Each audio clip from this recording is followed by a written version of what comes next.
Hi, I'm Tlish, and you're watching Coffee and Clix. If you enjoy my content, please like and subscribe, and click on the link tree for more links to my media. Thank you for watching, and don't forget, wake up and smell the clicks.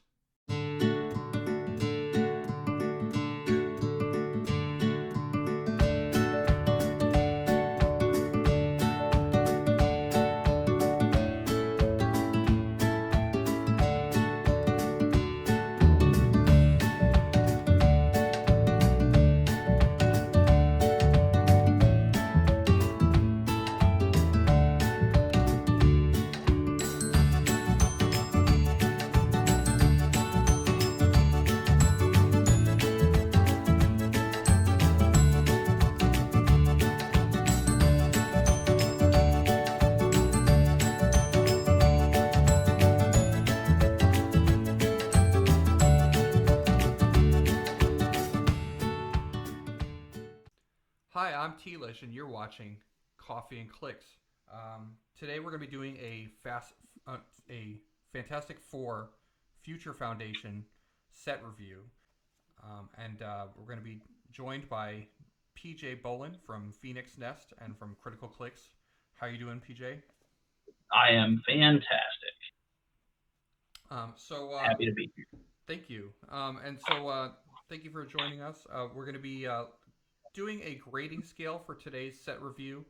The grading scale is uh, a 3 for the best figures or the meta figures. Triple shot of espresso is, if you will, 3 shots of espresso. 2 shots of espresso will be an impressive or fun casual figure, but not quite meta. So there's a 3, a 2, and then there's a 1. The 1 shot would be not really impressive enough to um, put up there with the 2s or the 3s. So it's a 3 point grading scale, 1, 2, or 3. And then if you really find something that's more of an herbal tea, something that puts you to sleep, that's not a very good figure at all, you can give it a 0. So a grading scale of a 0, 1, 2, or 3 for Future Foundation, Fantastic Four Future Foundation. So why don't we jump right in? And we're going to look at the very first figure from the Commons, which is Mr. Fantastic 001. If I'm looking at this figure, I can see that it has, so you have a 4 range with 2 bolts, 9 speed with plasticity, 11 attack, 18 defense with super senses, 3 damage with outwit. Mr. Fantastic is a captain, which is a new mechanic that's part of the Fantastic Four Future Foundation set. He has traded leadership, and he gives friendly sidekicks leadership. What do you think of this figure, PJ? Can I say 2.5? Yeah, sure. You can say 2.5. He's like right there at being a 3. It just depends on how good all the sidekicks actually end up being together. Like I want to play it before I make a judgment on it. Like giving a whole bunch of people leadership is always good. So okay, yeah, that's why and he also has a 40-point dial as well. You can see that he has a 40-point dial. He gives a bunch of characters leadership, so that's really good. I'd also give him maybe a 2. I'm not sure. I'm not exactly sure how good the captains are going to be in this set. I know the sidekicks are very good, but I'm not sure. I'm sure that because just because captains give the sidekicks abilities, that's really good. right. So, yeah. So okay. So I'd give it like a 2. Yeah, maybe a 2.5 for sure.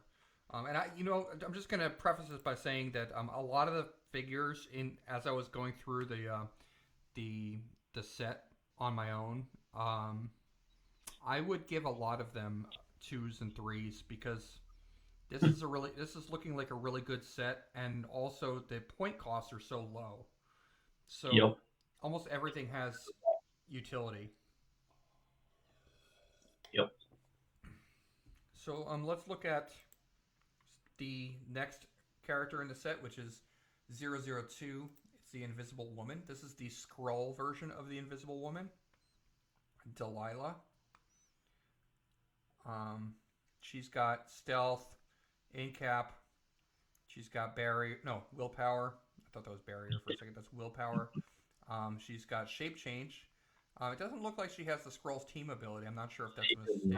She does not. She's just a wild card. So 30 points for that. For me, I would give that maybe a 2. I don't know. Maybe a 1 or a 2. Yeah. Yeah, hard 1 for me. There is nothing about this dial that makes me want to play it. Yeah. Okay. But the next one is a little different. The Thing 003. This is the Skrull Thing, and this one I'd give a 3 because if you look at it, I'm taking into account the new rules changes that are going to be coming up. So for 30 points, you're getting charge, 10 attack with super strength, 17 defense with invulnerable, and 3 damage with close combat expert, which really means it's an 11-4 for 30 points. And he has the Skrull ability. And he has the Skrull's team ability, so he can shape change out of a 6. So and good. Yeah, great keywords: monster, Skrulls, soldier, and spy. So a lot of these Skrull commons that are coming out in this set are going to be great. The Skrull Skrull keyword gets really boosted with this set for sure, and also soldier, spy, and all those other ones. Monster, right. There's a lot of monster keywords in this set as well. And monster's already just a good keyword. Can't go wrong with it. So if you look at the next piece in the set, we have Human Torch. Human Torch at 60 points. This is the Captain Human Torch. Okay, so this is the captain that goes along with the sidekicks. Human Torch. He's got a running shot, energy explosion, energy shield deflection. He gives everybody. He can kind of barrier next to. He can put like 1 square of barrier marker next to a friendly sidekick anywhere on the map. So yeah, that seems really good to me. I would give him a 2. I don't know if it's meta, but I think it's definitely useful. He's a 1 to me. At 1 square barrier, you can do it for a lot cheaper than 40 points. Okay. Now, if it gave sidekicks the ability to do that, he would be amazing. But I think just the 1 square, man, it doesn't do enough for me to. I couldn't ever see myself playing him unless I was just playing something ridiculously high points and good. Okay. So yeah. So I guess that's true. There are a lot of figures out there that can give out that 1 square barrier for cheaper. Yeah. And then if we look, he does have, so yeah, he's 40 points. Then we have Spider-Man, who gives out super senses. He's also a captain. He's got leap, climb, and perplex. So I guess if you're playing him at 40 points, he's got that perplex. He's a scientist and Fantastic Four keyword. Also, I'd give him kind of like a 1 or a 2. I'm not really super impressed with him. What do you think? I have him at a 2, just because handing out super senses is always good, and he at least has a dial that's not trash. Like, he has a rollout, he has perplex, like he's not doing nothing the whole game. Okay, yeah. I wasn't totally impressed with his his attack values are pretty low, 10 and going. Yeah, he's definitely not going to be doing a whole lot of attacking. But yeah, giving a whole team super senses that doesn't require adjacency can potentially just be gross. Oh, yeah, I guess if you pair that with like the Wakanda map and stuff like that could be really good. Okay. And then like when the Wonder Woman team ability comes out, you can wildcard that. Yes, the Wonder Woman team ability. That's going to be a good interaction. Then we look at She-Hulk. She-Hulk is set number 6. She's got the fantastic. This is the Fantastic Four for 4 minutes character. So there are 4 characters that have the Fantastic Four for 4 minutes trait. They each have that trait that says once per turn you may reroll an attack roll that has a 4. And the interesting thing about her is that she's 9 clicks long. She is with her on every click. um, I mean, I'd give her a 2. I don't think she's meta, but I think she's decent. All right. So hear me out on this one. Okay. I think she's actually Okay. but only because she's the same point value as the legacy one. So you can use the legacy one for the force construction thing when you roll map, and then you can isotope E to swap into this one, who has the deeper dial, better values. You know, because the legacy one at 75 is like what, 4 clicks, 5 clicks, 5. That's interesting. So like it's a good use of isotope E. Yeah. That's why I think she's actually playable. Because non-theme teams, She-Hulk is just great on non-theme. The other one, so because she shuts down Vulture, shuts down Batman. So I can really see if you don't want to be on that She-Hulk, you want to have the option to go into something else, and this would be the one you would want to go into. Okay. Yeah, that's cool. Yeah, I didn't even realize that. Okay. So neat way. I've been trying really hard to make Isotope E good, and it's just not that easy. You know what? I the one thing I thought of with Isotope E was possibly giving the PS4 Spider-Man Avengers keyword, because you can sub in the Spider-Man from ABPI. You can use the Spider-Man from ABPI. He has Avengers keyword, and then if you're playing Avengers, then you can swap that out for the PS4 Spider-Man. I don't know. Yeah. Solid. Yeah, it's good at keeping themes. That's for sure. So then the next figure we have is Ant-Man, who is also a Fantastic Four for 4 minutes figure. He has 9 clicks, and I'd also just give him like a 1 or a 2. I'm not really impressed with this Ant-Man. It's cool that, you know, if you have to shoot him, he's got a 20 defense from range, but you know, he's no move and attack. He's 2 damage with leadership for 75 points. It just seems overcosted. He doesn't really do anything except for just not get killed very easily. And he's not even a good tie-up piece because he's tiny. So I'm with you. I think 1 or 2. And then let's take a look at Medusa. So Medusa has the same trait.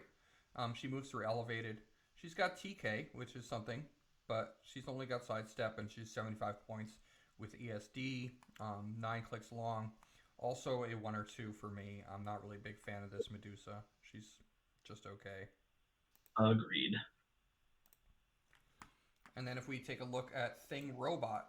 Okay, now this I would give a 3. I think Thing Robot is really good for a common. 20 points, 10 attack, 4 damage with invuln, and they can move each other around. Robot really gets a big boost in this set. Not that it needed a big boost because it was always a good keyword. It's been a good keyword for a while, so this just gives robot teams more choices. Yep. I mean, he's really. Yeah, no, he's really good, and if you play Pauper as well, I mean, he's a common, so.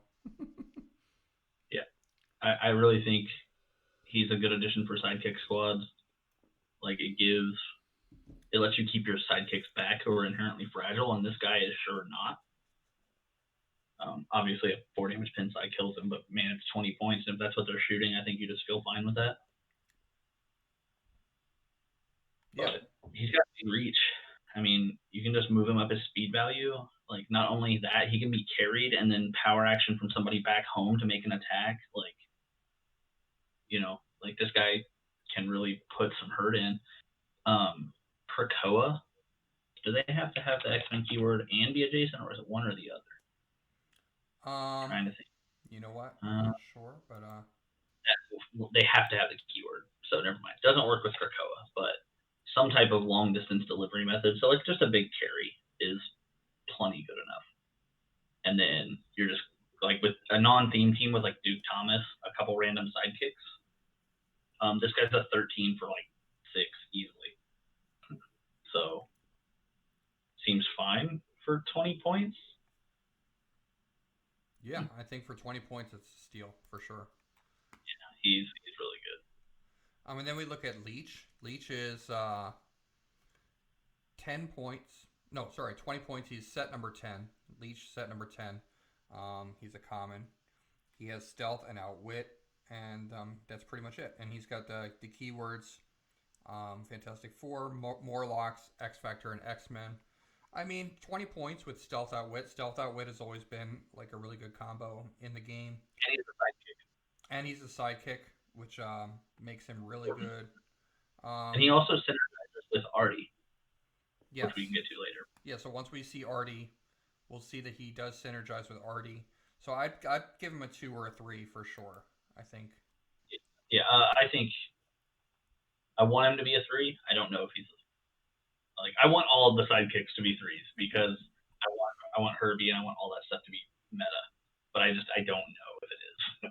So I don't want to guide people down this path saying it's absolutely meta when I'm not 100% sure. Yeah. So yeah, that I agree with you. I mean, the sidekick mechanic, it looks very potent and it looks very powerful. We'll have to wait and see how it plays out in the meta and how it plays out competitively. But I'm sure that a lot of these pieces are going to synergize together, and if you're playing at home, you're definitely going to get a lot of potency from the sidekicks. We just don't know how much yet. We just don't know how they're going to do against other stuff. Mm-hmm. So let's take a look at Mick. Mick is 10 points. He has exploit. He's only got a 16 defense, but he's got stealth. And he's got the Fantastic Four and monster keywords. I think 10 points for a monster keyworded figure is just really good by itself. Because, I mean, well, with the changes to theme teams, it makes it a little bit different. But still, he's great filler. And for 10 points, you're getting a lot of value there. So I think he's a 2. I think he's a 2 or a 3 maybe. I'm with you, man. Like, and then he synergizes with, I think it's Tom. Which again we'll get to later, but synergies between a lot of these sidekicks just make them worth playing because like his synergy is he gets +1 to his combat value. 7, 11, 17, 3 for 10 points. Sure. Sign me up. And then let's take a look at Vil. Vil, I have it a 3 also. He's got close combat expert, so it gives him 11, 3, and toughness right there. So yeah, and his synergy gives him passenger 1 for other sidekicks, so that's just inherently good. Yeah, and he's 10 points. It's crazy. Yep. And also, don't forget that now these figures that are sidekicks are going to all have Indomitable. Yep. After they get rid of pushing damage.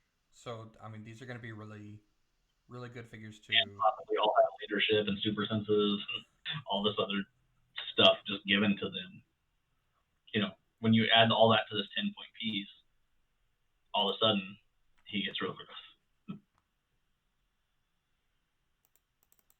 Let's take a look at Mad Thinker. He is set number 13. 13A, because there's a prime of him too. So this is 13A. He comes in at 40 points or 20 points. And he has a sideline active trait, so you can play him on your sideline to give captains and sidekicks +1 attack when attacking characters with the robot keyword. So if you're playing against robot, he's good on your sideline. If you're playing a robot theme team, then he's good on your main force because he has perplex, but only to target characters with the robot keyword. So that would perplex stealth. Mm-hmm. What do you think about him? I think he's a 3 no matter what. Outwit, perplex, stealth. Like he just has way too much going right for him not to get played on the robot team. Like I was actually testing robots and I cut Penny for 2 of him because it's just better. Really? Okay. Oh yeah, because Penny is 45 points, so you can just play 2 of him at 20 points. Yeah, he's harder to kill. He brings minions of doom. He has Fantastic Four. He brings another outwit. Like, yeah, he's just great. And it's a guaranteed 2 perplex and versus rolling for penny. Like, you give up the theme props, but then we get the guy that we're about to talk about. Yeah. So then, do you like him as much or better than the Prime? The Prime is. The Prime is way better. Yeah. So they're both really good because, yeah, the Prime is insane. They're both amazing.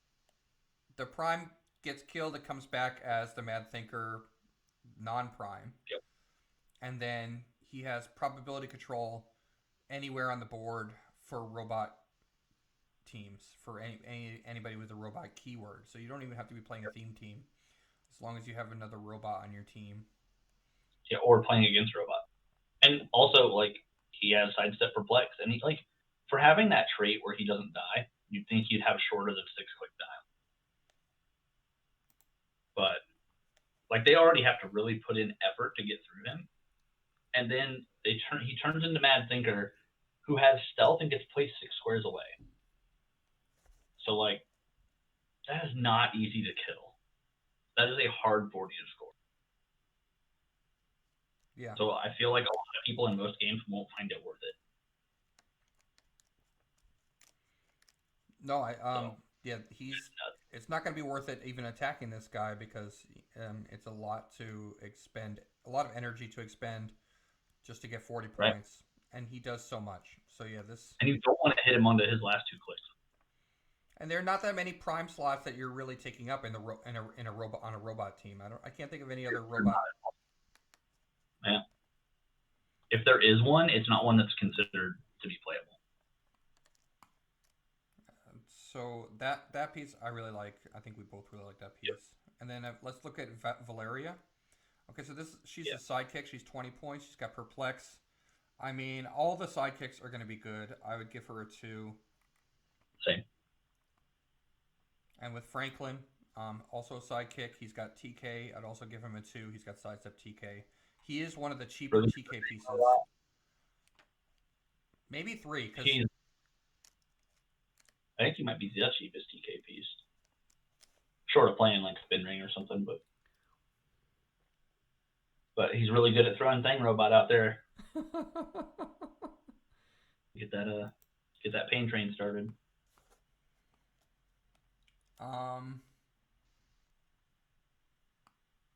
So then we have Jack Power.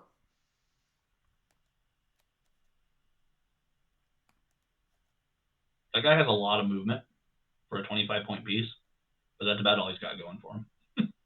Yeah. That is a 1. Yeah, I mean you think he's a 1? I mean I don't know. He's 25 points for 11-3, with the close combat expert, and he can switch powers with the other ones. What do you think about the power pack figures? I don't like them. I'm not a fan of the power pack figures at all. Okay. I think it's way too awkward to try to pull off, and none of them have. Like, I would just want them all to be Julie Power. Does that make sense? Like, yeah. and at that point, why don't I just play all Julie Powers? So I don't know. Like, that's kind of. They feel weird to me. I like what they're doing. They're cool, but I'm not a fan. If you could change it more than once a turn, then it would be sweet. But yeah, I don't know.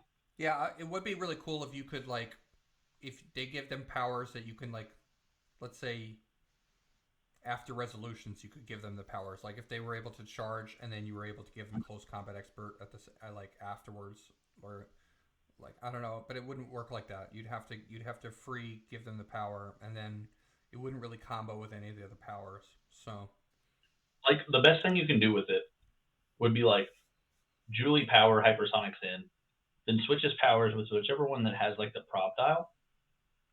I don't remember which one that is. Alex, maybe? I'm not sure. Yeah. It's Franklin. 25-point Franklin. Oh, he doesn't have the trait, so never mind. You can't switch with him. Yeah. Yeah, then it just sucks. I got nothing.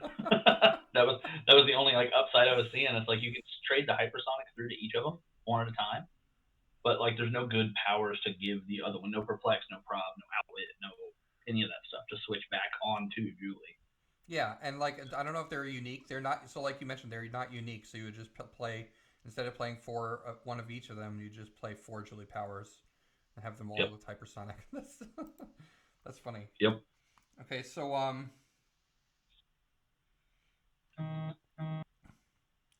we have then Katie power, which is the same thing. She has the exploit weakness and the tough and the energy explosion. So Which is so yes, like it's a why? little weird. Yeah. EE exploit, best power combo I've ever seen. So then we have so that ends our commons. So we've gone through all of the commons. Let's take a look at the uncommons. So now we're I gonna. just want to say, like, whole, like if you were gonna buy a curse set of any set ever, it's this one. Because like, you just look back at what we just talked about from the commons. Like over half of them are playable. Yeah. Like meta worthy playable pieces. We haven't had that before, in my opinion. This is the best set of commons we've ever got. So. Yeah, definitely. I agree. I agree. This is. I mean, you know, House of X had pretty good commons too. But this is even more so. I feel like. And so now we're gonna look at the uncommons, and this is Mr. Fantastic. He is the scroll version of Mr. Fantastic. He's 30 points. Pretty bland. He's got the plasticity, poison, super senses, and a power, which is pretty good. But no special powers or traits. He's got the monster, scrolls, soldier, and spy keywords, which are very good keywords. He's got the scrolls team ability. What would you give him? A 2, only because he's very good in sealed. Okay. Like, tie-up pieces aren't good in modern because there's too many ways around it because you can plan for it. In sealed, you don't get that option. So when you look at plasticity, poison, senses, shape change, that's 5 clicks for 30 points. Perfect tie-up piece. Absolutely playable in sealed. Yeah. Okay.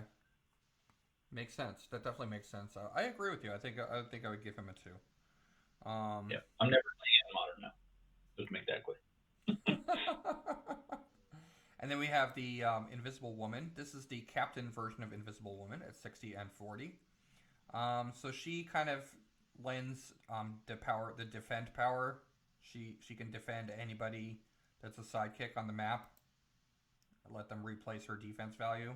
She's also got stealth and TK. She clicks later on. She clicks onto barrier and prob. I mean, what would you think? What do you think about her? 1.5. Like, I don't think she's good. I think she's a 1, but at the same time, she might be good enough. Like, she does a lot for what you get for 40 points. But I just don't love it. I don't know. This one's hard for me. Yeah. Like, I could see myself playing it, but also at the same time, I'm not, like, looking to play it.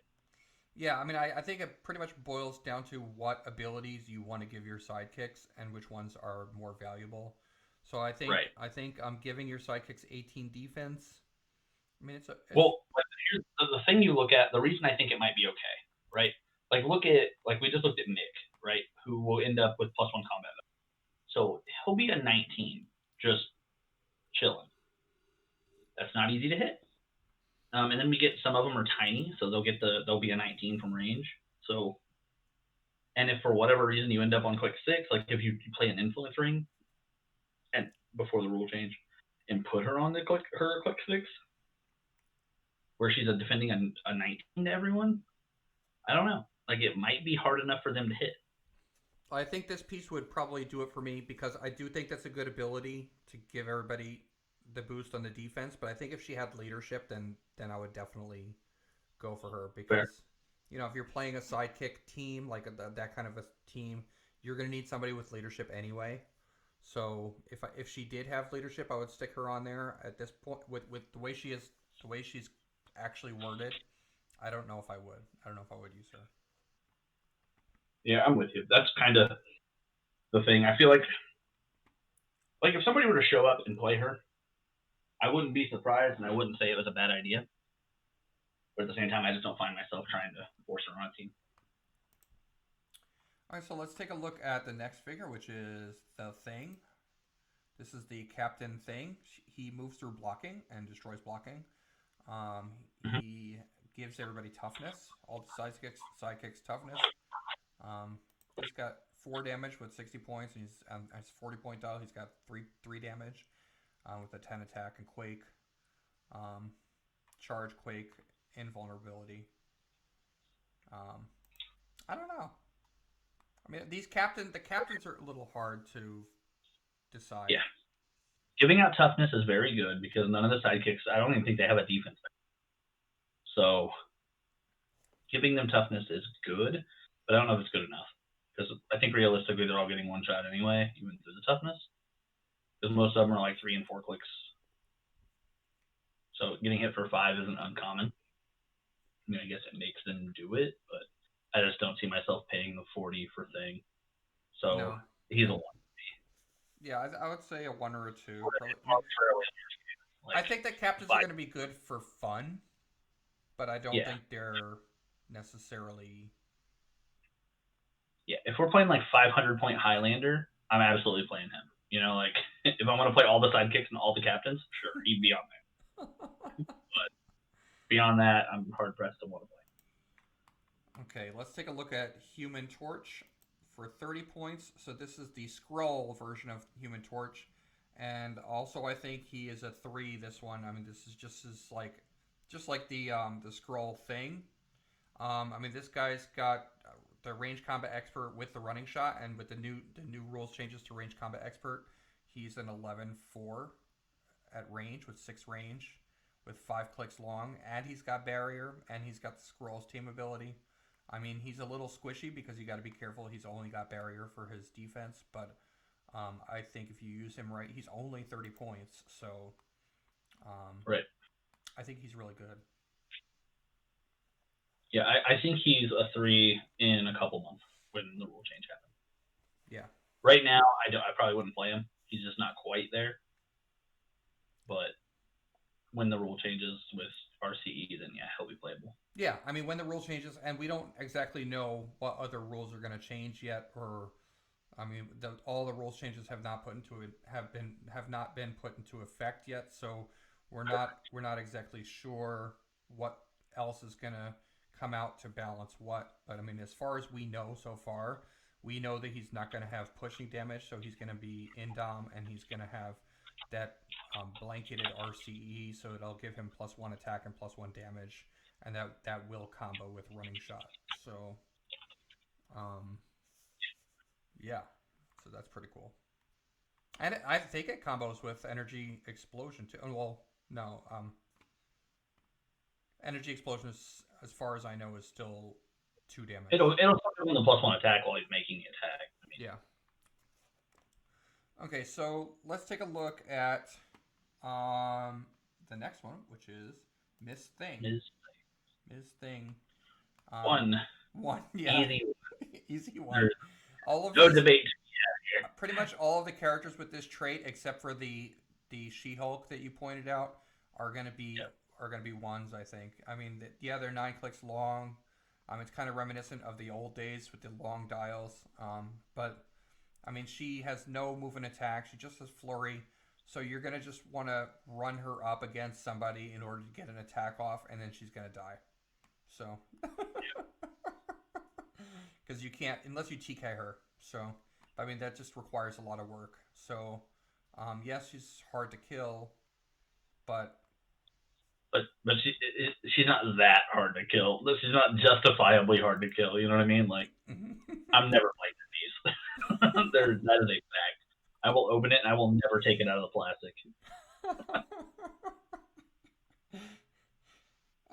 Okay, so then we have Dr. Doom. Dr. Doom.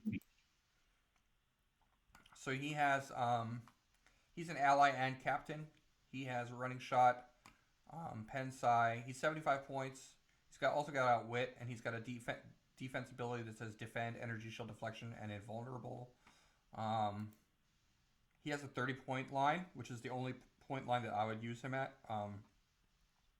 because he's got leadership on that 30-point line. So maybe he would be good for like a mystical team that needs a leadership figure, or like or if you need leadership. Well, there's a lot of choices for leadership on Scientist or Liberia, but I mean, I guess for mystical, there's not as many leadership. There's a 30-point one that's better than him.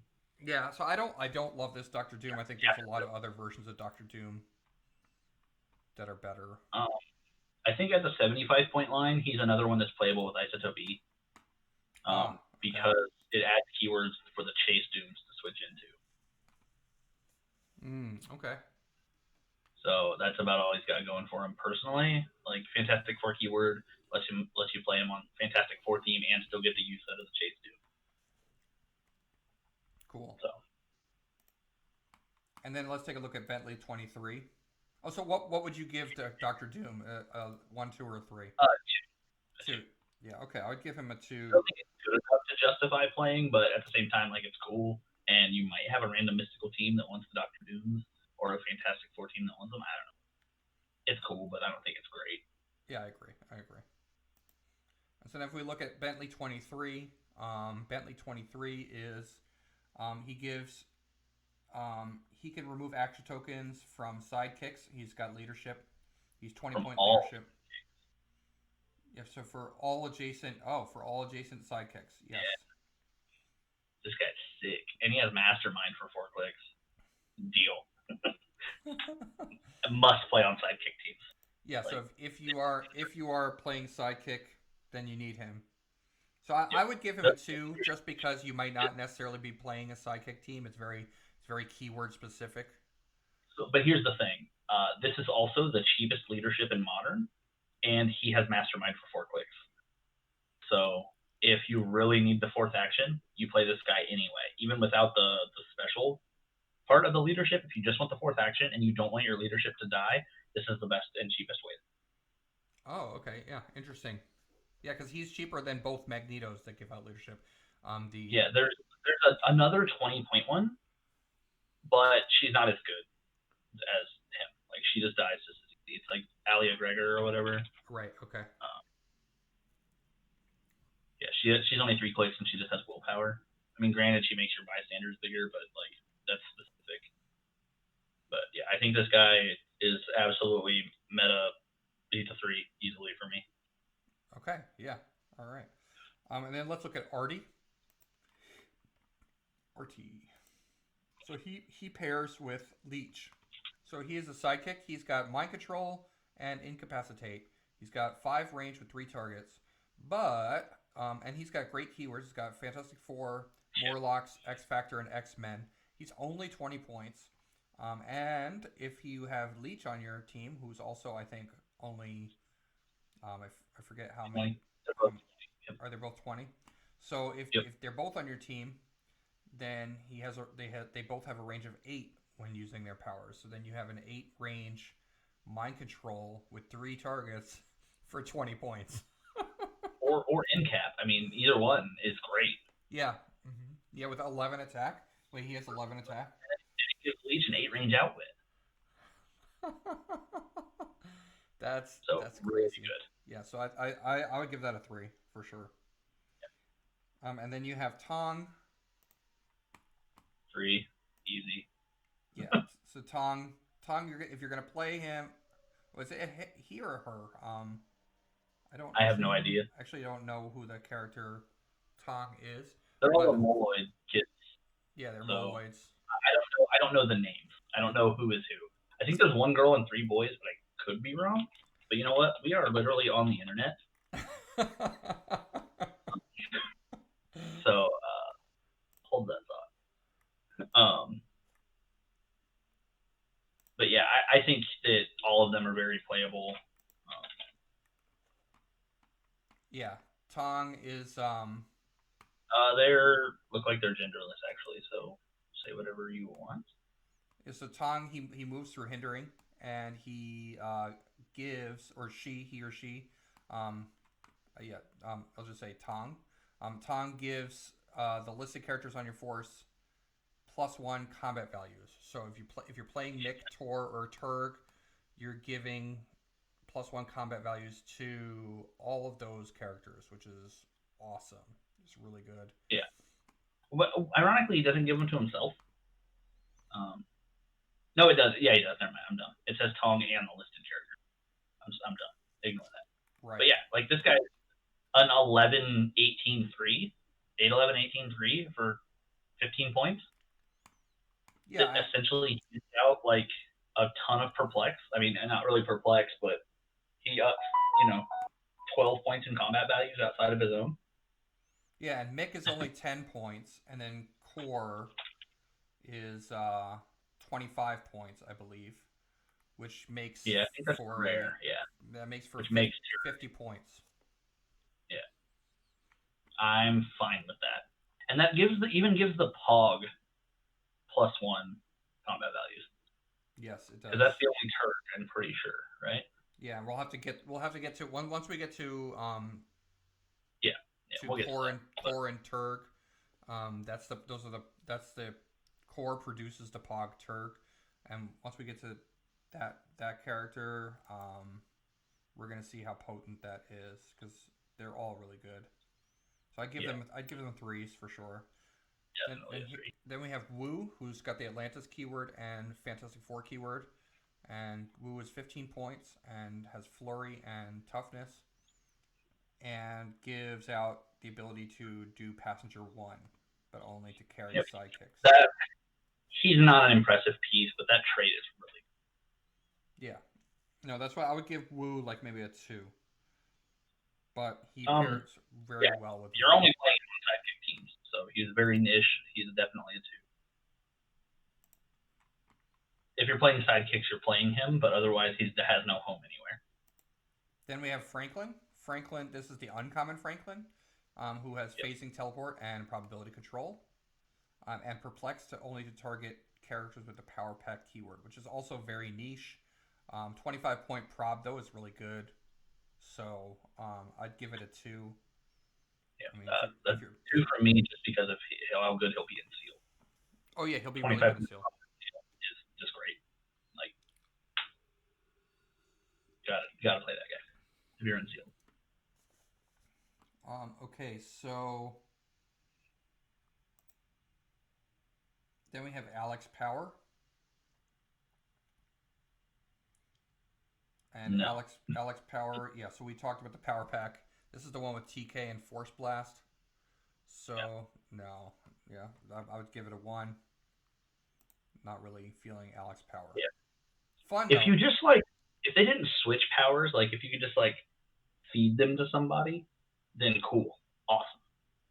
Like, I'll gladly take Force Blast on my Hypersonic. Like, if you could pick and choose which powers went and didn't, then cool, but no. I just can't. It's a 1. It's a 1 for me. So then we have Julie Power, who's also kind of an herbal tea, kind of a 1 or a 0 here. Hypersonic speed. She's good in Seal. I guess she's the best one out of the 4. So because she has Hypersonic. And Seal Hypersonic is always good. So I think she's probably a 2 just because of her sealed capability. Yeah, actually 10-3 Hypersonic for 25 points. That's actually really good. So I'm going to change my herbal tea. Like you're I'm not going to play her, but sealed 100%. Yeah. And actually a lot of the power pack figures might be good in sealed because if you do get that synergy. And I know I've seen that some of the boosters come with all of the power pack figures in the same booster, I think. Yeah, that can be okay. So that might be cool. And it is cheap enough. It's not like you're paying a heavy point investment for it. It's 100 points to play the 4. So I mean, I'm not too hard pressed to cry about playing that. I'm just not going to be thrilled. Then we have Wizard, and this is Wizard 31A because he also has a prime. This is the Fantastic Four-sided Wizard. He's on the side of he's an ally to the Fantastic Four here. He has a sideline active unique modifier that if you play him on your sideline, he gives friendly captains and sidekicks +1 when attacking scientist keyworded figures. Um, and he also has the ability to knock back characters, like kind of use Force Blast from range and for free, which is really good. Yeah. He also has a 30 point line, so which gives him the sidestep and the outwit and the ability to knock back characters. I mean, and you can the key there is that you can knock them back in any direction of your choosing. So that's really good board manipulation. I do like him. I don't think he's meta, but I think that he would be a two for me. Um, he's a two or a three, mainly because he has the sideline active, right? Like all, I think inherently everything that's an ally is automatically at least somewhat playable, Yeah, because you're gonna just you're because you want it on your sideline at least. If you're on captains and sidekicks, like yeah, and I think if you play him in sealed too, he's really good because you're gonna be playing though even you always have an option to play him in sealed because that sideline active trait is great in sealed and because he's a sidestep flying piece, so like he's inherently good for mobility. Like that's something else to keep in mind. that's true. He is a kind of he can be used as a taxi. Um, he's got outwit, so that's really good. Yep. Then we have um, the Prime Wizard, who comes in at 50 or 25 points, and he has This leadership. guy's Say it again. this guy's like a seven. Like this is you put so much caffeine in your coffee that you have a heart Okay. attack. This guy's like guaranteed meta. There's no doubt about it in my mind. If I'm wrong here, I will quit Clix. Like there's no doubt in my mind this guy is that good. Okay, so why do you say that? His 25 point line is running shot 8 range, 10 attack, 3 damage with improved targeting, elevation, hindering, and characters. Then he has the free choose a character within range and line of fire with all of those improved. This turn lines of fire to that character can't be blocked or hindered. So now everyone gets improved targeting everything, shooting at the same thing he is near that he can even see. So like he's a wild card, and so like you can shield pump range up and do that from 11 squares away, and then still like keep distance. So like it can make certain maps really oppressive when there's a lot of elevation changes. Like I'm looking at like trenches Mm-hmm. or some like older maps. I mean, I like what is it, Mound, Great Mound? I think that's what it's called. Stuff like that though.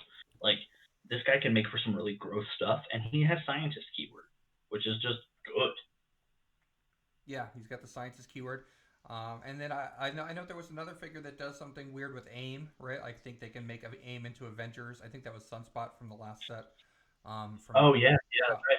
House of X. So you can actually put him on an Avengers team because he has aim. Um, Yep.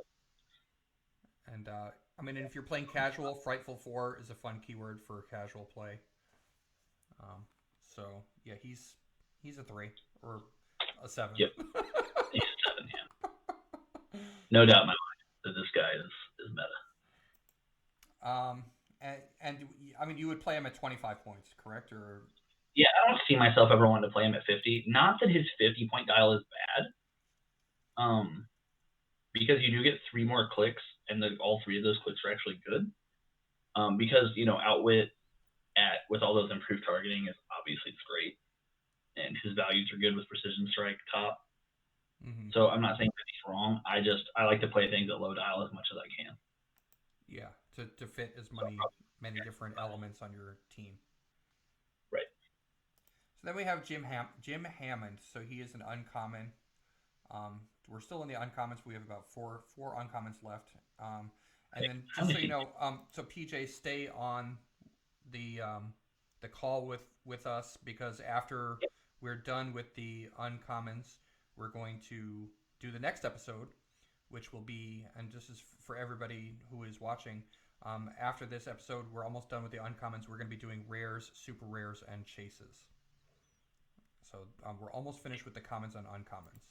So this is Jim Hammond, who is an uncommon. He is set number 32. He's got 75 points. or 35 points. He's a captain. So, and his ability is that sidekicks can use Mastermind, but can only choose Jim Hammond. So he's a martyr of sorts. You And left off 3 words there that is important. yes, Regardless of adjacency. regardless of adjacency. Yeah. Mastermind. Yes. So they can Mastermind to him from anywhere on the board, which is crazy.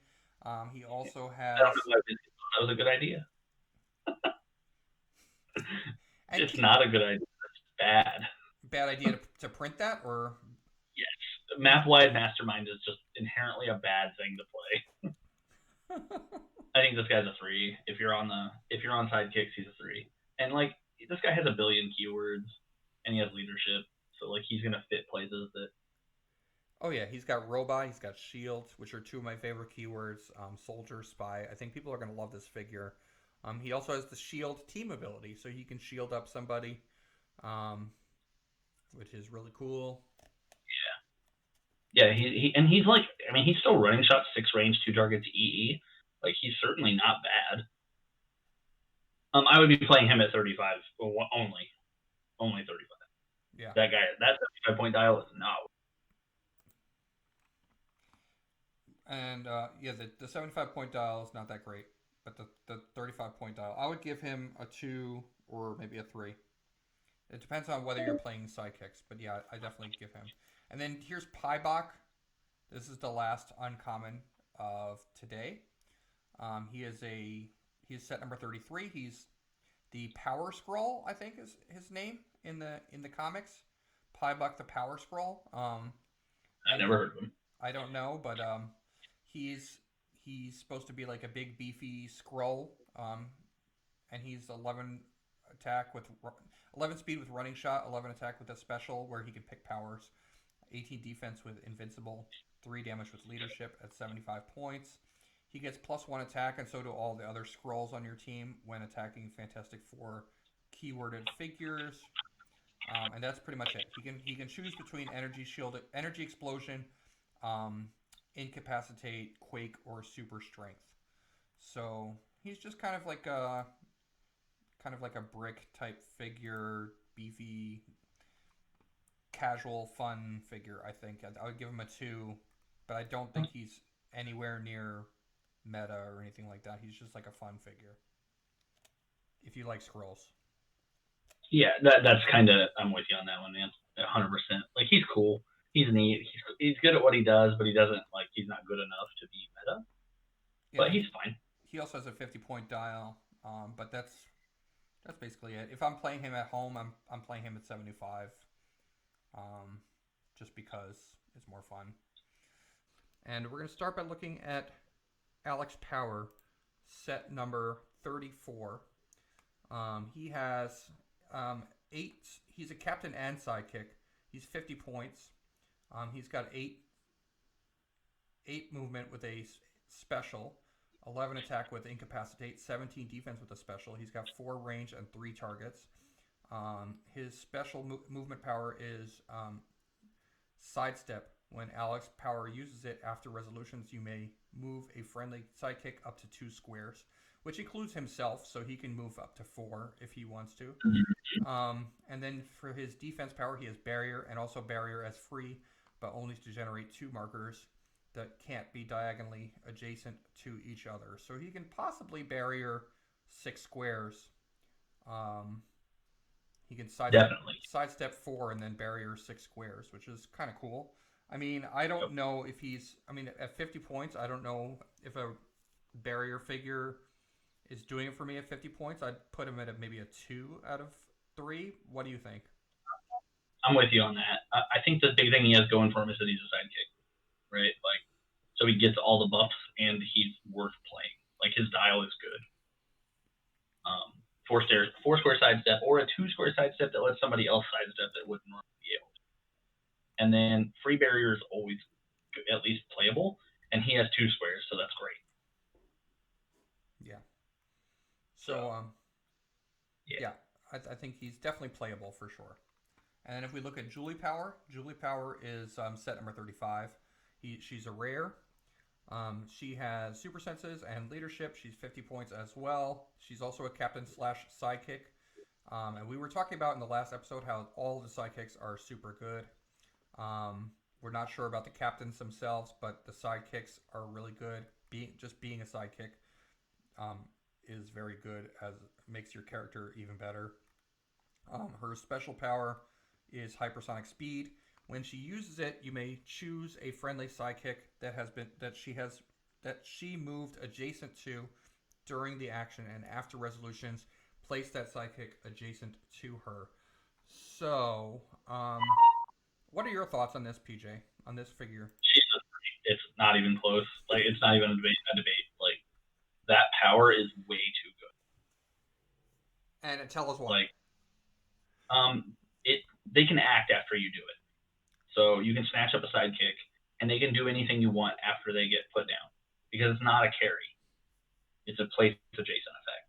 So, like, something like somebody was like, well, what sidekick would you even play? Just play 2 of her. There's nothing wrong with that. Just hypersonic up, bring the other Julie, then hypersonic back, taking that first Julie away. Like, yes. It's a pretty insane yo-yo because you get to attack twice 10 for 3. But even then, like, there are other sidekicks that are worth doing something with. Like, you can take up Alex Power to barrier, right? Like, and you place it after the resolutions of the hypersonic, so you get to see if you hit with the attack, see how everything resolves. And then even at worst, you carry up like a 10-point Moloid kid, right? Like, I carry up Mick and just drop him in the front. Now I'm body blocking with this 18 defense, or 17 defense little guy that they have to get through to be able to get to Julie. So, like, there's so much that she does well, and she has leadership for 50 points. Like, sure.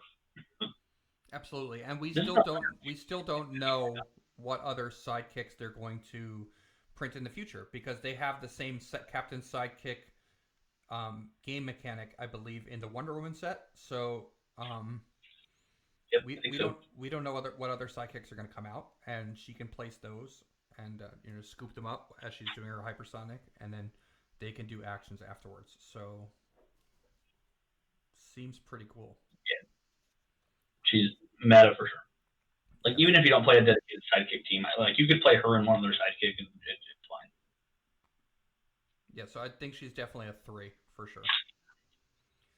Then let's look at Dragon Man. So Dragon Man is 65 points. He's got running shot, energy explosion, and impervious. He's got 8, 11, 18, 4. He's a captain. He gives other sidekicks passenger 2, but no, he gives one other sidekick passenger 2, but only to carry sidekicks. But he can do that as free, so he can do that every turn and change the character that's getting passenger 2. And he has a 30-point line, which is interesting because he's got that close combat expert, which makes him really good after the rules change. He's giant. And he's a giant. So he has that improved that improved willpower roll and all that. Yeah, he's got the improved willpower, so he can de-token himself. He's 17 defense with invuln, which is gonna be. It's also gonna be harder. Keep in mind with the newer rules changes, I think characters with long dials or even short dials, you're just gonna see them getting one shot less often. Right, because no perplex damage. Yeah, there's no perplex damage, so a 4-click dial with invuln becomes a lot stronger with less damage being kind of bumped up everywhere. So I think Dragon Man's a 2 or a 3 for sure. I would put him at a 2 because his power is his free to give passenger is okay. It works incredibly well with Alex Power, giving him passenger 2 with all that sidestepping. But the fact that he's giant, I think, is a downside because it makes him a lot easier to shoot.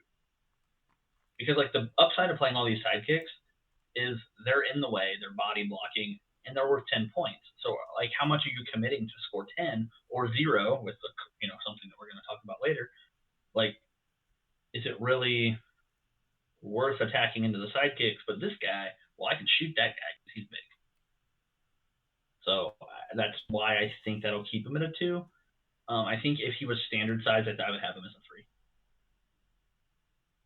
Okay. Yeah, I think I agree. Sometimes being a giant is a downside for sure. Yep. Let's take a look at Adolf and Possible. Um, Dice manipulation. But he's tiny Yeah. sized, and he's 25 points. He's got Pulse Wave, which is interesting, and I don't know about this figure. I mean, I don't. I mean, it's a power action to do the dice manipulation, very similar to Q from JL. No, not Q. Very similar to the question from JLU. Um, Yep. so it's a power action. He needs line of fire, so that's also interesting. And he's a tiny size, so he might not necessarily have, you know, like I don't know what I think about him. I would put him at a 1 or a 2. Even though he's a dice manipulation, I know everybody goes for that. And everybody loves it. I don't really love this figure that much. I have him as a 3. As a 3? Yeah. So the main, like, one thing I begged for after the first Fantastic Four set dropped. Well, when I say first, I mean previous one. It was a 25-point Fantastic Four piece that was good, and we got it. So, because he makes the math better for Sue Storm to be playable, the chase for the swapping out trait. Granted, we got like 10 and 15-point ones as well to make it easy, but this guy's actually good, right? Like, he does something. You're not just playing it for that swap. You're actually like fine if you leave him on the map. The power action dice manipulation is not relevant, just because you're going to do it turn 1 and you're going to hold that die as long as you can, realistically, until you absolutely need it. He's an 18 from range. That's not super easy to hit, and he just has Pulse Wave. So, like, that's fine. Like, I see a lot of situations where you're fine just TKing him out and Pulse Waving and seeing what happens. Okay. Because he can use his replacement, especially if you see a 6 on your replacement. Sure. I will gladly Pulse Wave and hope I will A6 and create your whole team with this 25-point guy. What's interesting about this set is that all of these figures gain so much value just from having a low point cost.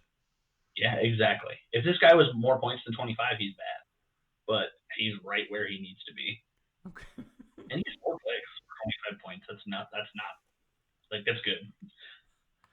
Okay. All right. Yeah. So that's a good point there, PJ. And then let's take a look at Core. Core and Turg. So Core is 25 points. He's another one of the Moloids. He has the Fantastic Four and Monster keywords. These are the smart Moloids, according to Scott Porter. That I'd never read the comic with the Moloids where they became like really smart or anything. But I mean, this Core, I guess, what he does is he's first of all he's a sidekick. He's 25 points. He's got stealth. He's got willpower, and he starts the game with a Turg token. Remove a Turg token to generate a Turg bystander. Max 1. So he can only do that once per game unless there's some way to give him more Turg tokens. There is. There is? Kinda. So Turg himself can hand Turg tokens over, right? Oh, right. That's right. Okay. So, basically, but no, if Turg dies, he's dead, right? Like, it's basically you're paying 25 points for 2 characters. Is the best way to look at it. Yeah, and then also, so let's take a look at Turg then. So, and also keep in mind that Core is not unique, so you can play more than one Core on your team. And you get plus 1 of their combat values if you're playing the other Tom. Correct. So that's something important to remember when you're looking at Turg. Yeah, so Turg, if you're playing Tong, he actually has plus 1 combat values, and so Turg has I'm back free if Turg wasn't generated this turn and is adjacent to Core. Remove him from the map and give Core a Turg token.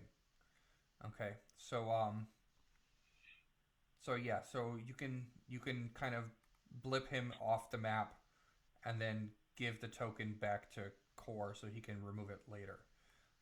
So that he can generate Turg later on. And then Turg also has this speed power, heads up, get it, hypersonic speed. When Turg uses it, he has improved movement characters, and after resolutions deal 1 damage to an opposing character he moved through during the action. Now that's not 1 penetrating damage, but it's still really good. Yeah, I that's mean, a 0-point character doing that. A 0-point character that deals out damage just by moving through you, and also has hypersonic speed with a 10 attack, 2 damage if you are playing Tong. Yeah. So just for reach points, right? Let's just talk about like how effective this actually is. So like you start in row 2, you can TK out Core to row 8, generate Turg in row 9, then you can effectively hypersonic through. This is no perplexity to 19, punch into 20, pinging something along the way. And then Core can just turn around and walk back. Like, that is great. Like, the reach is massive. Like, for a 25-point piece that just needs a TK. Yeah, like, well, Turg will probably die the next turn, but if you do something like a Q, like a retaliator that like oh gosh, like some of the Proteus that don't have defense powers. There's a Magneto that doesn't have a defense power. Like some of the free ones, it's worth every single second. Yeah, because you're getting rid of potentially like a low point one. And you're attacking 10 for 2. I mean, it's not nothing. Yeah. So that is really good. But you don't have. And if you have multiples of them on your team, then you can just do that a lot. Like, because Core's not unique, so if you wanted I would never play more than 4, but I could definitely see a team of 4 Core doing well. Like, it's not that easy to kill. Like, you can, like, that's not that many points, because that's 115 points, right, to play 4 Core and Tong. Mm-hmm. Like, I think that's fine.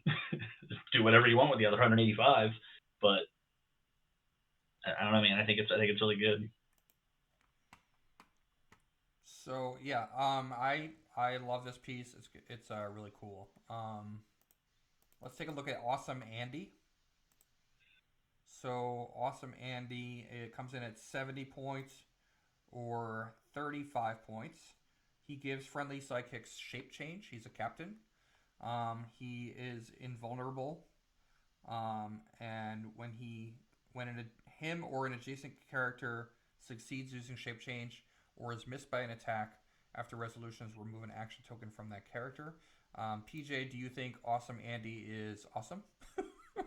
I do. But like 2.5, right? Like, certainly playable. His 35-point dial is good.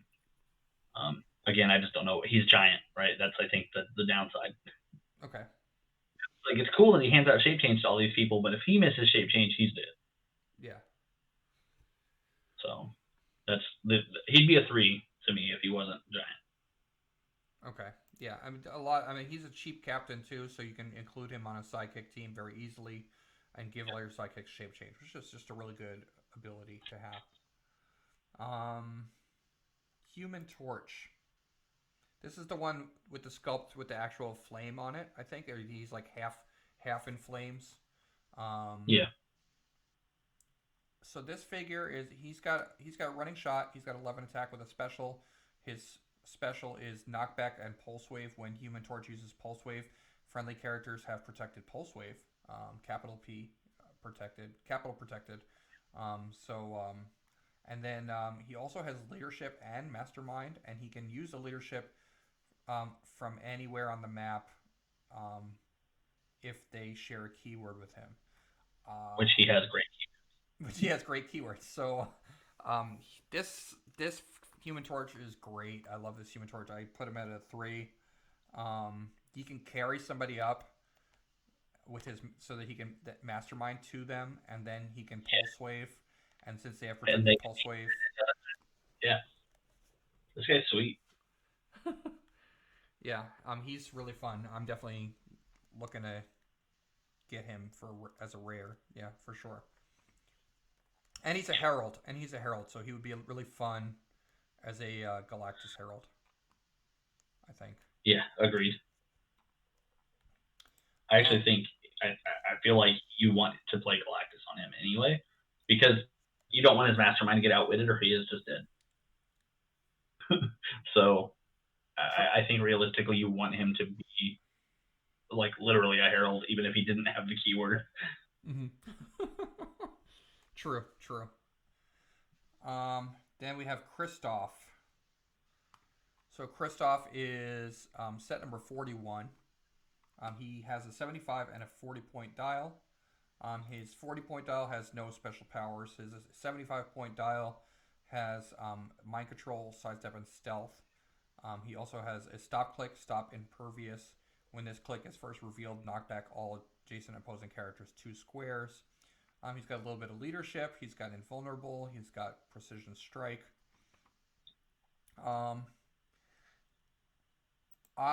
This Kristoff does not do it for me that much. I think he's like a 1 for me. Yep, I'm with you. No, never playing this guy. If I open that rare, I'm mad about it. And there are so many good rares in this set, and that would be the one that would make me mad. So let's take a look at the next. I would want the least. Yeah, that's my least favorite rare as well. And then here's Lyja. She's a Skrull, and she has the Fantastic Four and Skrulls keywords, and she's a spy. So I don't really know what she does in the comics, but she sounds like a double agent of some sort. She has shape change with the Skrulls team ability, so that gives her a shape change and succeeds on a 4 through 6. She also has charge and stealth, and when she occupies hindering terrain and uses charge, she gets +1 attack and damage. So she's a 12/4 from hindering terrain. The changes to hindering terrain on well, no, it doesn't matter for her because she's a flyer. Right. But yeah, she's really good as a 50-point charge piece. I don't think she's meta or anything, but she's super fun to play and sealed or casual. So like something I would look at post rule change is like power gem on her, because now she's a 12 for 6 charging at a hindering. Mm-hmm. So that's pretty gross. Should be a 13 for 6 charging at a hindering. Oh right, I forgot this +1 attack as well. Yeah, so 13 for 6 at a hindering seems fine for 50. 60, I guess. So, and it's really easy to set up. Like, she flies, so, like, the movement's easy enough. Yeah, I don't know. I think she's cool. I don't think she's got it right now, but if you're playing Skrulls and you want some type of attacker, there you go.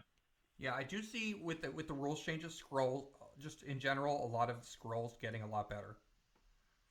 Yep. And don't forget they all get Indom too, so that's really good too. Right. Then we have Nathaniel Richards. Okay, so Nathaniel Richards is 40 points or 25 points. He has a trait, free Nathaniel Richards. If Nathaniel Richards is holding or adjacent to an object, remove that object from the game. If you do, choose Nathaniel Richards or an adjacent friendly character and a standard attack power. The chosen character can use the chosen power until your next turn. The first thing I thought about this Nathaniel Richards is if you're playing against a team that's really reliant on an equipment, that you can just TK him out and then move with a leap climb to adjacent to an equipment. I don't know if you can reach, but and just like sack 25 points to remove their equipment. I don't know if you would ever do that or 16. Yes, you have the exact reach with no perplexes. So, yeah. Is that something you would do? Is that worth it for 25 points? Maybe to take the arms from Vulture, but I feel like there's better ways to do that. Because like you can do that with Paparazzi a lot of the time. Like you can just get there with those guys. So, like, I don't know. I'm hard pressed to want to sacrifice him because he's so good. Okay. So what makes you like him? Do you like him? I heard that Punisher War Machine likes to have pick a power. So like literally just blow up an object to Punisher War Machine Pulse Wave. All right, here we go. Like, and they share a keyword, just to point that out. That's why I was using him as an example. They're both armor. But I don't know. And just pick a power for 25 points, and Empower is good. And it's, when I say pick a power, it's literally pick a power for anyone else. So it's good, man. Like he's very. The term is WYSIWYG. I don't know if you ever heard that before. WYSIWYG. From yeah, it's what you see is what you get. Okay. The term other wargaming. So. Okay. Yeah, like he's cut and dry. There's no tricks here. I mean, he hands out TK. Like if you're not playing objects, like if you just have 3 standard objects that you can put right in front of your starting area, he just hands out powers at each turn, right? He hands out TK this turn. He hands out Full Flave on the next turn. He hands out Precision Strike if you need it. Pinsai if you need it. Oh, you know what? I was trying to wrap my head around it, but now I get it because you can destroy your own objects too. You don't have to destroy opposing objects. Yeah, it's not opposing. It's friendly objects as well. So yeah, you can just place a standard object right in front of your starting area because they don't have to be the 5 away. It's only specials. So it's just there already adjacent to you. You can just do it from the get-go. Oh, okay. Yeah. So like if you want to play an armor team but you really want that TK, well now you have it. There you go. Yeah, because he could just pick it. Yeah. Yeah, he can pick it for himself and do it. Like no problem. Yeah, that is really cool. Yeah. I would only play him at 25. Like his 40-point dial is okay, but if I can play him for 25, I'm gonna play him for 25. Yeah, there's his 40-point dial. Okay. But yeah, he has using passenger, but meh. Right. Like if you really want to tag in those keywords and for 15, it's basically, do you want to pay 15 points to get a 2-click tag? Like if the answer is yes, then go ahead and play him. Mm-hmm. But I'm probably playing this guy at 25 if he's on a team. Also, he's fantastic for keyword. So like your Franklin Richards can pick his 3 powers, and then you can give him a 4th power with this. So like it gets mean. Yeah, that makes Franklin Richards pretty sick. Yeah, from the first Fantastic Four set for sure. Yep. And then let's look at Molecule Man. So he's 100 points, but I really like him at his 30-point dial. He's playable at 100. That is, I'd rather play 3 Molecule Man. I mean, he's unique, but I'm just like as an example. Why would you ever pay 100 points for that? Right. So let's look at his 30-point dial. He's got Cosmic Energy, so like Power Cosmic Team ability. Battle World Other, which is not a very, which is a kind of cool keyword. Cosmic, Latveria, and Scientist. Smoke Cloud is free. Roll a d6 and choose a number of non-debris terrain markers within range up to the result. Replace those markers with any combination of hindering, water, or blocking terrain markers. At the beginning of your next turn, remove all markers placed in this way. He also has Incap and Barrier on his dial, as well as Outwit and Stealth. He's also a flyer, so he can carry people. 8 range 3 targets. Yeah, 8 range 3 targets. So I love this piece. I'd give him a 3. I think that he can potentially, Smoke Cloud is free is just really good by itself, especially if he's got Stealth. But then he can. And full Smoke Cloud. Like it's not just like a little baby one. It's not like a square or 2. It's a full 6 square Smoke Cloud. Like. Yeah, it is a full 6 square Smoke Cloud, and then he could potentially make it into a barrier. Like he can barrier for 4 squares, and then if he rolls a 6, he can then now place 6 more squares of barrier. In a perfect world, he can put 10 squares of barrier down a turn. And post roll change, he has he has willpower, so he can try to remove his own tokens. Yeah, and if your opponent barriers, he can then roll the d6 and remove your barrier or turn it into water. Yep. So this guy's nuts. I mean, what really puts him over the top for me is he can turn Krakoa's safe haven markers into whatever he wants, and they're gone. Yeah, and I mean, if you're playing Krakoa and Molecule Man, like, You're playing against Krakoa because you can't turn them into safe haven markers because that's not one of the options. oh right, But okay, if you're playing against a Krakoa and they put the 3 close to you because they want to alpha strike or whatever, you're just like, well, I rolled a 3. I'm going to turn that into hindering, or I'm going to turn that into water, this into water, and that. Okay, where are you coming? Like, it's good. He is a very good counter to the alpha strike team, and he's a very good barrier piece. So, like, all in all, everything he does is great against alpha, and his keywords are insane. yeah. He has 2 of the best keywords in the game. So Which ones? Cosmic, yeah, like Cosmic and Scientist, or to me right now, everything good has scientists. I swear. I think Latveria is getting really good too now. It is. Latveria was good before this set, right? Like, I mean, if somebody showed up playing like God Doom, Franklin Von Doom, Valeria Von Doom, and then like some like 50-point Doom with some Doom bots, that was a good team. You can't fault that.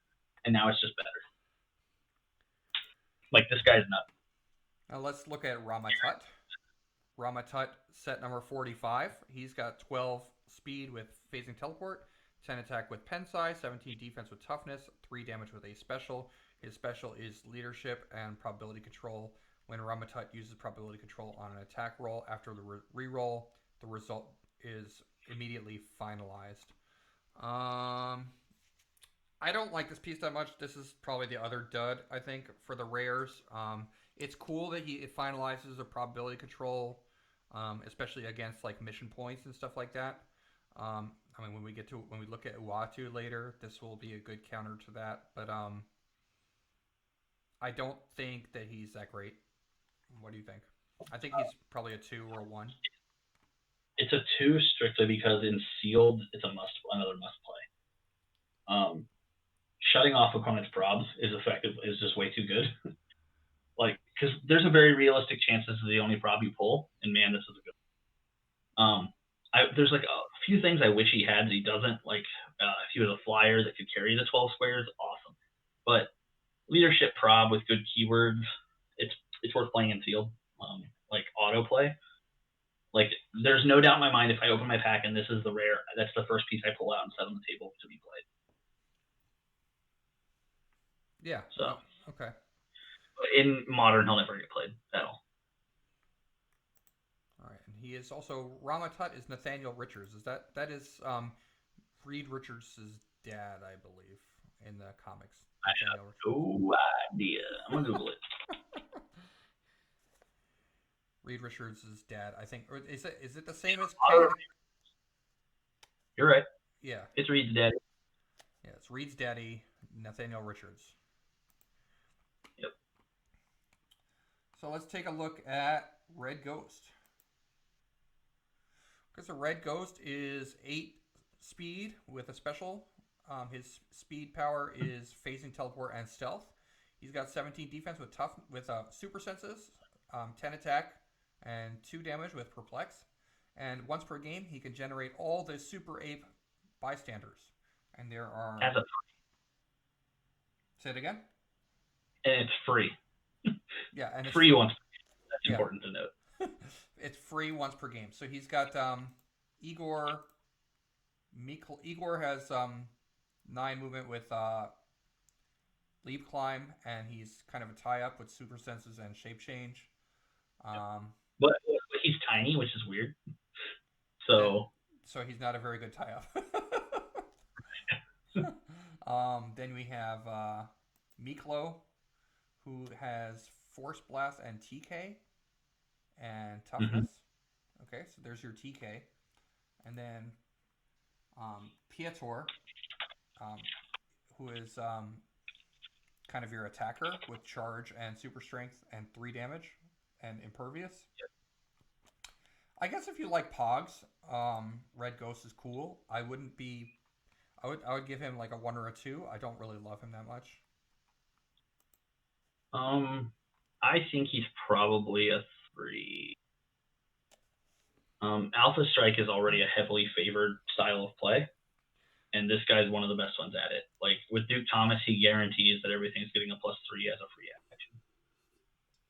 Oh, that's why you mentioned that it's a free action to do the pogs. Okay. So you carry him So up, and then he you free. can't move. Yeah, exactly. And then all those pogs can act. So Yeah, like that's cool. they're not super impressive, but the charge one can with a Duke and everything in position. If he charges and grabs a heavy, he's a 13 for 5, and you have a perplex. So like because Red Ghost just has perplex. So like I don't know, he's interesting. I think he'll get played. I personally probably won't, but I wouldn't be shocked. He's also not unique. Right.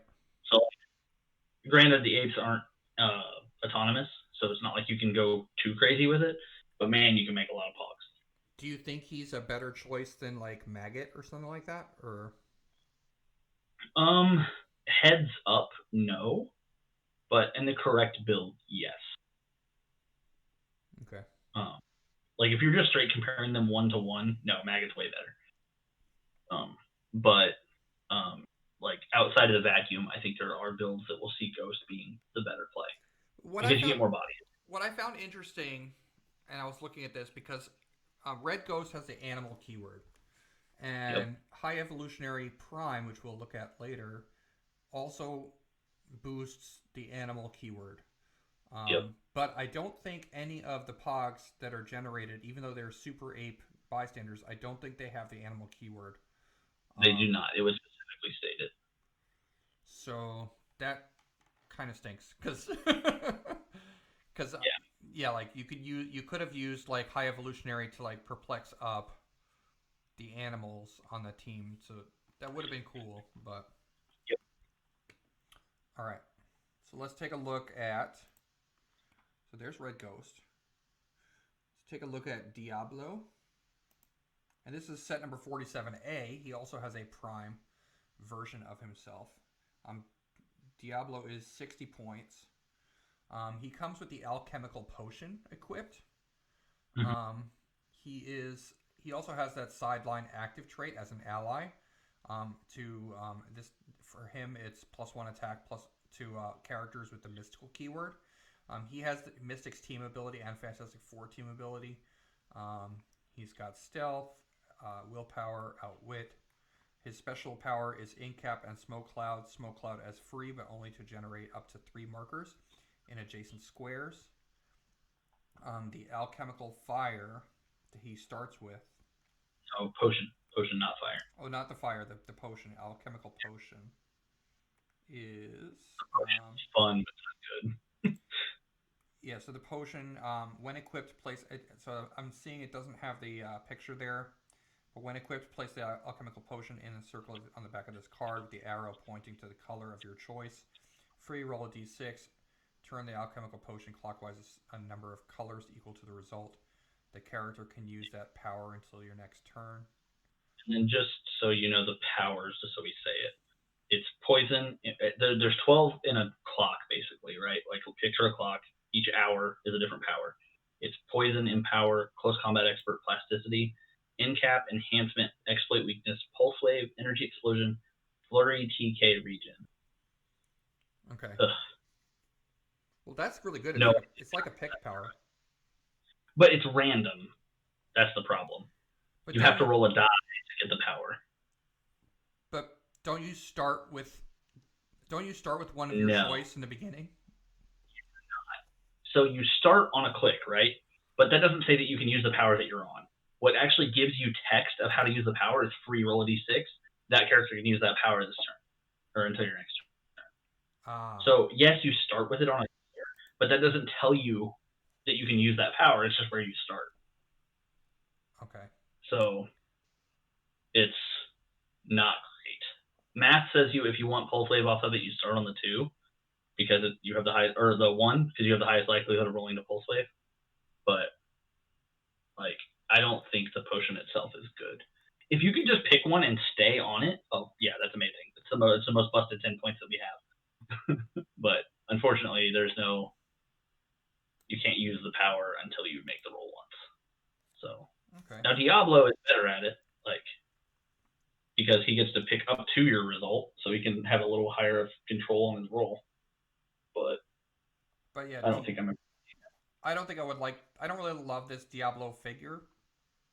Right. I think the piece is actually pretty bad. Obviously he's good enough to own. Like you should own it because of the sideline thing, but that's all. That's all I got out of him. Well, let's look at No Diablo doubt. Prime. So Diablo Prime is 35 points. He's got 5 clicks with 12 attack and running shot with the energy explosion. And he starts with the alchemical fire equipped. Um, Yeah. so let's take a The look at fire. the fire is better. Yeah, oh yeah, the fire is much better than the potion. Let's take So the fire, it's same thing has an indicator, and you roll a d6. You can turn left or right half of the result. There's only 4 options. So like if you're on the first one, if you roll a 1, you get 2 choices. If you like, no matter what, you're getting 2 choices, right? You just don't want to roll a 5 or a 6. Wait, no, there's no way to roll back to your what you started on. So like if you roll a 3 or a 4, you don't get any choices. You have to go to the one diagonally across from you. But the important part about the alchemical fire is none of the modes are met. Like the first one is damage dealt with penetrating. That's really good. Then after the second one is after resolutions, you can deal 1 damage to it, each character adjacent to a hit target. That's really good. Until your next turn, hit characters modify their attack -2. And then the last one is give a hit character a fire token. At the beginning of each turn, deal that character a penetrating, and they only remove it when they clear. All of those are phenomenal. Like, there's not a single one of those I'm unhappy about being on, especially on pieces with like EE or Pulse Wave, like Diablo had. So, yeah, Diablo's sweet. Yeah, Diablo is definitely pretty sweet. Yeah, the fire is just inherently good.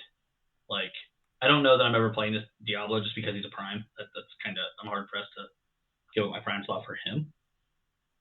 Maybe if I'm in Mystical, but even then, but the fire I would absolutely play. Like pieces like Punisher War Machine. I keep going back to him just because he's commonly played. But anything that's like a long range shooty piece. But Punisher War Machine has energy explosion and multi target and free attacks. So all of a sudden, when you're on that first mode and all of your attacks deal penetrating damage, okay. I'll penetrating EE like 6 people. That's fine. Seems fair and balanced. Okay, so let's take a look at Stardust. Stardust is a herald. She's cosmic and herald, and she is a rare, set number 48, with cosmic energy team ability. She's 100 points with 6 range. At the beginning of your turn, you may heal Stardust 1 click. The first time Stardust would be KO'd, instead turn her to click 7, protected Pulse Wave, and once she's turned to click 7, she can continue healing every turn. So if you don't kill her right away after you've KO'd her the first time, then she can keep healing up, which is pretty decent. Definitely good. She's got Pulse Wave, and I love this power. Create black holes at will. Power, choose an unoccupied square within range and line of fire. Then Stardust can use Pulse Wave at no cost, as if she occupied that square. After resolutions, place all hit characters in squares adjacent to the chosen square. So she can like suck everybody in after she uses Pulse Wave. And she can do it from range and line of fire of where she is. So like if you perplex her range up to a 9 or shield TA, whatever, and then you activate that power, you place it 9 squares away and Pulse Wave 5 squares or 6 squares away from that. So that's a big deal. And then you place the hit characters so you can put them set up perfectly for an EE. Well, it wouldn't be 6 squares away from that. It would be 3 squares away from that, right? Because it wouldn't. You have plus 3 range. Oh, because she has plus 3 range from the shield. Yeah, so it would be a 6. Like it's as if she occupied that square, so you would use her value. So she would have that +3/+3 because you replaced it modify. So it's what, a 15 square reach Pulse Wave.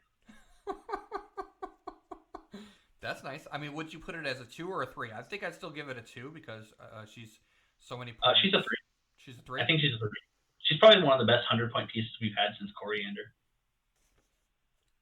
Really? I mean, Yeah. okay. Like, so you definitely want to equip her, right? I think she's a great candidate for the fire because pulse waving their whole team is really good when you make them all then take -2 attack. Like, I think she just does enough, and she's not easy enough to kill. And then if they don't commit fully to the kill, they are on a time frame to get her down, and you still have 200 points to make sure she doesn't die that easily. Mm-hmm. So I don't know. I think she has a lot going right for her. I think that she is absolutely playable and absolutely not.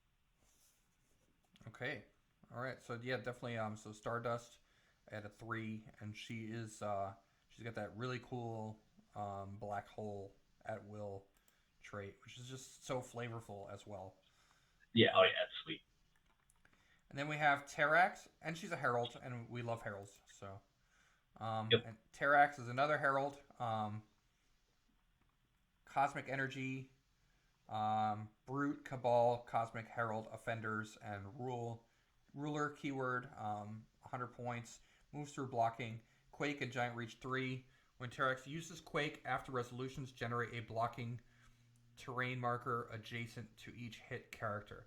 Now I'm actually wondering about that power, and maybe you could tell me the way this is ruled, PJ. So if you, I mean, with the current rules where there is knockback damage, can you generate those blocking terrain markers before knockback occurs? Because No, because knockback happens before resolution. okay, This says after resolutions generate. So okay. the attack has to be fully done, and then you would make the blocking. And what is the benefit of doing that? Do you think then to create a blocking terrain marker adjacent to each hit character? It inherently puts something between him and them after he's already attacked. Like, no matter how you look at it, it puts a blocking because of your knockback path, and you can just choose not to do knockback. I mean, that's always an option. You don't have to do it, but it creates a barrier for him. It's a good protection way. Like, depending on positioning, it can be insane. Like, what he would be able to, how safe he could end up being, because now they have to commit to getting through the blocking as well as hitting this BVPs. That being said, I don't think he's meta, but that is a very interesting power. Okay. And so I guess I'd put him at a 2 then, for me, just like That's a fun piece. So that ends the rares. That was the last rare. What did you think overall about the rares, PJ? Still probably the best set of rares. Like, the Kerr in this is just, like I said last episode, buy a Kerr set of this. If you don't buy cases or whatever, buy a Kerr. You will not be upset about it. Like, it's the most bang for the buck in a set I've probably ever seen. Okay. So PJ, thank you for joining us for part 1 of the Fantastic Four Future Foundation, the FFFF set review, or whatever you want to call it, F4FF or FUFO, or whatever people are saying as the abbreviation for this set. Fantastic Four Future Foundation part 1, and our next episode, part 2, will be on the super rares and chases. So stay tuned for that, and don't forget, everybody, wake up and smell the Clix.